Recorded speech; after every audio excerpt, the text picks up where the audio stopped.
Welcome back to Purgatorio, the 14th century poem written by Dante Alighieri.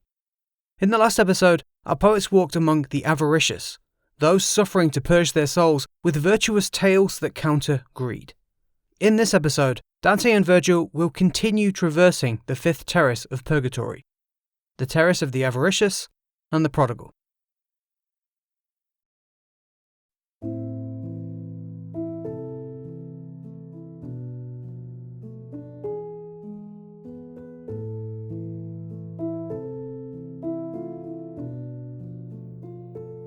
The mountain is shaking harshly.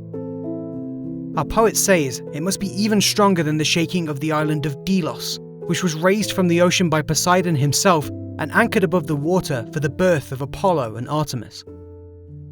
The souls on the terrace begin to cry in unison in quite a startling way.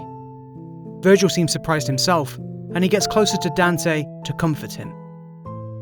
The penitents around Dante, at least the ones he can understand, cry out, Gloria in excelsis Deo, or Glory to God in the highest.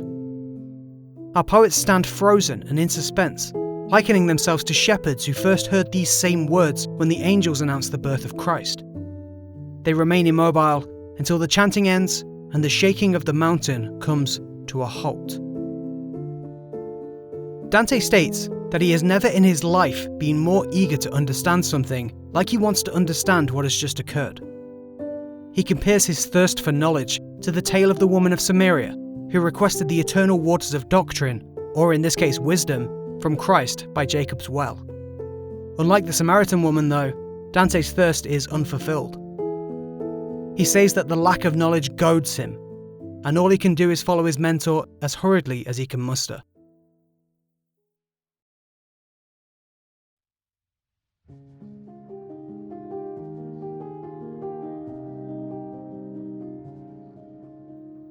In the book of Luke, the arisen Christ suddenly appeared to two apostles wandering from Jerusalem. Just like in that instance, a spirit suddenly appears behind Dante and Virgil. They are so distracted by their task that they don't even know he is there, until he starts to speak. My brothers, may God give you peace. Our poets stop and do an about turn. Virgil replies to the soul with a respectful salute. May you be put in the council of the blessed by that infallible court which relegates me to eternal exile. Virgil is, of course, speaking of his banishment to Limbo. The new soul continues on with our pair as they move. He questions how the two of them have made it this far up to heaven if God himself has deemed them unworthy of entry by putting them in hell. Virgil directs the soul's attention to the remaining P's carved into Dante's head, explaining that the angels have anointed him with the unrestricted freedom to wander among the denizens of paradise. He goes on to speak of Dante's mortality, referencing the ancient Greek fates. Virgil describes that Lachesis has not yet drawn the strong thread of Dante's life in preparation for the snip by Atropos. His soul coming up here could not come up alone because it does not see things as we do. So I was taken out of the wide throat of hell to guide him. I will do so as long as my teachings can be of service. Just as ready for answers as his charge, Virgil questions the new spirit on the shaking of the mountain. It seems like from peak to shoreline, everyone chanted out what he and Dante had heard. Dante's thirst for knowledge is satisfied a bit when he hears his mentor also inquiring for an explanation. The rule of this mountain admits nothing shy of order. Heaven will not accept anything outside of that defined order. There are no alterations here. Above the three shallow steps of Purgatory's gate, you will find no rain. You will find no hail, snow, dew, frost, or clouds.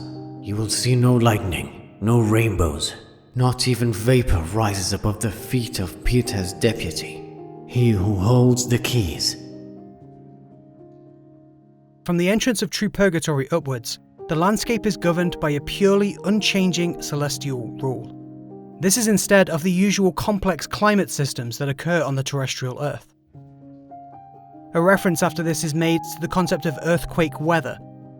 The theory of this was that strong winds trapped in caves underground caused the shaking and rattling vibrations of earthquakes above ground.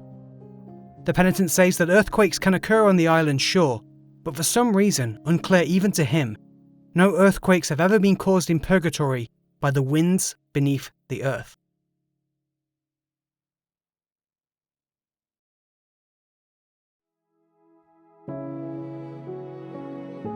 There are quakes when any soul feels purified of sin and moves to make its way to paradise. A great shout follows this. Here in Purgatory, a penitent is compelled by their will to seek punishments that satisfy divine justice. For them, this counterbalances the sins they were similarly compelled to seek in life. As Virgil described on the origins of natural love, the primal love within someone is the love of God, and the natural compulsion of the spirit is to rise like a flame back towards God. As long as free will chooses not to follow that instinct to be with God, then the penitent is still flawed, and cannot rise properly to be with that perfection. The idea of choosing punishment drastically differentiates the suffering in Purgatory from that in hell. The will of souls here is to be changed. They will themselves to reconfigure their will to better align with their natural flame-like desire. They are compelled to spiritual perfection by embracing justice. Those in hell only eternally wallow in their unchanging flaws. When justice has been fulfilled, and the will of the penitent aligns with their natural desire, the soul is given the surprising pleasure of liberty. It rises suddenly, without hurdles, to its ultimate desire to be with God. That liberty of the soul to enact its own wishes is proof that purification has been completed. This moment is followed swiftly by the shaking of the mountain, and the roaring cheer of the other souls.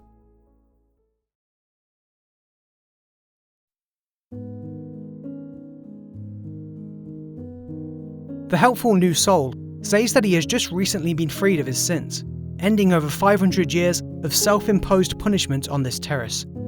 The earthquake and cheering of praise were actually for him, having just arisen from the ground. Dante feels indescribably elated to have been given such a thorough and complete explanation. His thirst for knowledge has been entirely sated. Now I see the net which traps you here and how you escaped from it. Please, let me know who you were and why you have lain here so many centuries. The spirit replies that he is from the time of Titus. He speaks of the revenge of the crucifixion of Jesus by this ancient figure. The tale goes that when Titus's father, Emperor Vespasian, became protector of Rome, Titus captured the Jewish city of Jerusalem and destroyed its temple. The spirit describes that he had a reputation that lasts longest, presenting himself in this regard as a poet. His poetry was so beautiful that Rome herself welcomed him from his home of Toulouse, and there he was venerated with a crown of myrtles. Statius is what people still call me there. I sang of Thebes, then of the great accompanies, though the latter I failed to finish before my end. Despite being famous, I was at the time without faith. The poet Statius tells our peer that the spark of inspiration for his fame spewed out of the divine flame, which inspired nearly 1,000 others. Statius is, of course, speaking of Virgil's Aeneid. He continues that without the Aeneid, the nurse and mother to his works, he probably would have never amounted to anything. And to only have lived when Virgil was alive, I would happily spend another year in turmoil here for that opportunity. Virgil turned to me at these words with a look that said, "Be silent." But laughter and tears followed so closely from the passions of the more openly honest that willpower doesn't have the strength to exceed them. I merely smiled as if to convey something. Statius spots Dante's smile and peers into his eyes.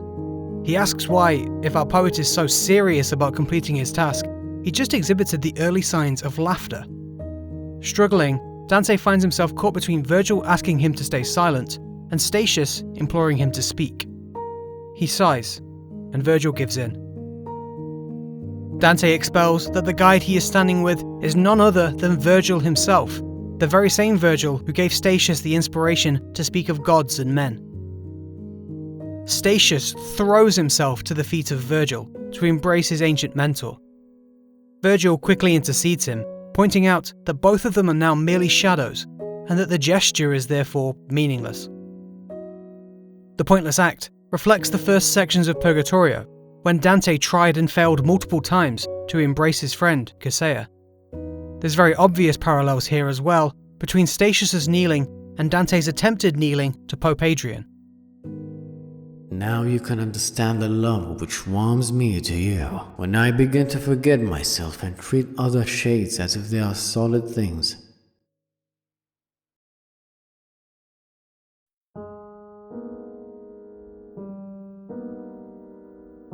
In a bit of a change from Dante's usual expenditure on the ceremonies of Purgatory, the three poets have already walked a fair distance past the angel of this terrace before Dante remembers to actually include it. Perhaps he was too caught up in the interesting discourse between Statius and Virgil. Dante says that the angel directed them onwards and upwards, removed a pea from his head, and then said, "Those who thirst for righteousness are to be blessed."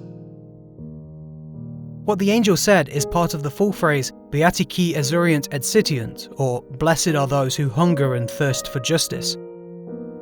Dante singles out a single word from this line, sitiunt, or thirst. The word thirst, as you may have noticed already, plays a significant part of the last few sections as a way for Dante to describe his rampant need for knowledge. There's also plenty of references to the idea of mother's milk and nursing. More symbolically, thirst here describes the thirsting will for justice that Statius just explained. Our poet says that the angel spoke no more than the word sitiunt, essentially saying that the beatitude had been left unfinished, or more accurately, split apart. As ceremonies go, this is unique, and the tampering with the beatitude specifically, quite controversial.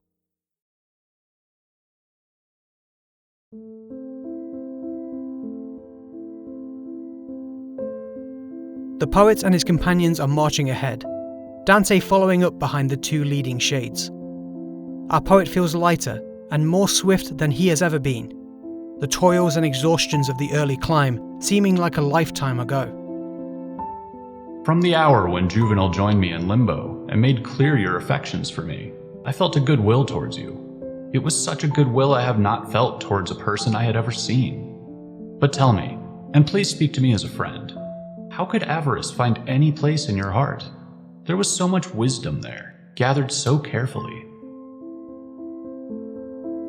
Statius laughs a little and responds that any words of Virgil he will of course always receive in friendship and care. He corrects Virgil on the assumption of the sin for which he committed in life. Statius says that his sin was actually that he was not avaricious enough, and that it was his lack of self-restraint in throwing his wealth away which landed him in the fifth terrace. Statius is guilty of prodigality, making him a squanderer. Statius speaks of the learning of hell's existence when he was alive. He redirected his efforts, and by doing so, avoided the endless rolling boulders of this same sin in hell. He names Virgil's Aeneid, specifically the tale of Polydorus, as the spark of wisdom to change himself. It was this tale of great avarice that made him aware that being a liberal spender is equally offensive.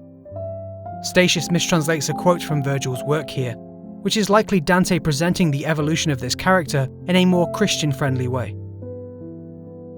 Then I perceived that our hands can spread their wings too far when they spin, and I repented of that, as I had done with other sins as well. The interesting note on this is that virtue is not always as black and white as it looks. Virtue in this case is really the measured point between the two sinful extremes of avarice and prodigality. Statius goes on to say that it is here, on the terrace seemingly dedicated only to avarice, that the sin of prodigality is also purged. However, the whip and bridle for this secondary sin run counter to those of avarice, as the prodigal actually mourn for their lack of avarice. He wonders how many will find themselves in hell, having not repented for this sin, not obtaining the wisdom to see that it is equal and counter to greed.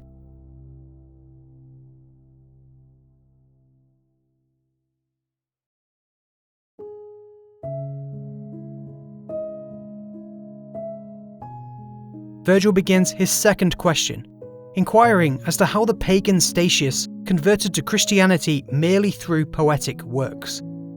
Virgil's works were not instructional on faith, and without that faith, even if otherwise virtuous, Statius could not be moving upwards. You did as one who, walking by night, carries the light behind him. It does him no good, but is an advantage to all who follow. Statius again references Virgil. He recounts the opening lines of Virgil's Eclogue 4, where the mentor predicts the renewal of the world, the return of the Virgin, the reign of justice, and the descent of a new generation from heaven. Here is yet another mention of the concept of a renewed earth, the last one being Pope Adrian's recommended reading to Dante before scurrying him away. A very important line comes next, when Statius confirms to Virgil that through him he was not only a poet, but a Christian. This is quite striking because the line is stating that Virgil, not the Christian church, saved Statius. This parallels the opening of Inferno quite a bit as well. When Dante was confronted by the beast of Avarice, the she-wolf that Pope Adrian mentioned, it was also Virgil the pagan that came to his aid, providing guidance to the virtuous path. Just as an artist begins with an outline and then fills the colour within, Statius says he will go into a bit more detail about his conversion. He speaks of the persecution of Christians by Emperor Domitian, saying that it brought him sadness and tears. He speaks of giving the Christians assistance to aid their truthful ways, learning to hate all other religions in turn. Statius then lived his life as a secret Christian, baptized in the faith, but outwardly a pagan to all others. This latter laxness in piety actually meant he was stuck purging sloth for 400 years as well.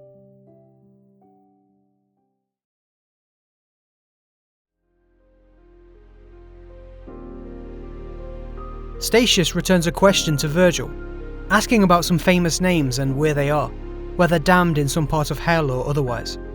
He asks about Terentius, Caecilius, Plautus, and Varro. They, Perseus and I and many others, are together with that Greek to whom the Muses gave more milk than any other.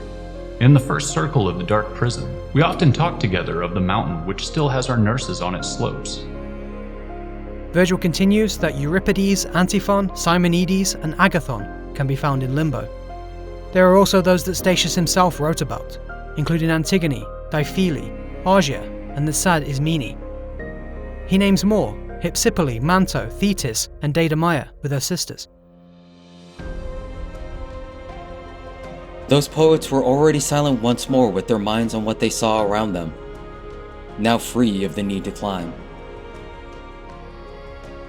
The three poets, whilst conversing, have made their way to the 6th terrace of Purgatory, the Terrace of the Gluttonous.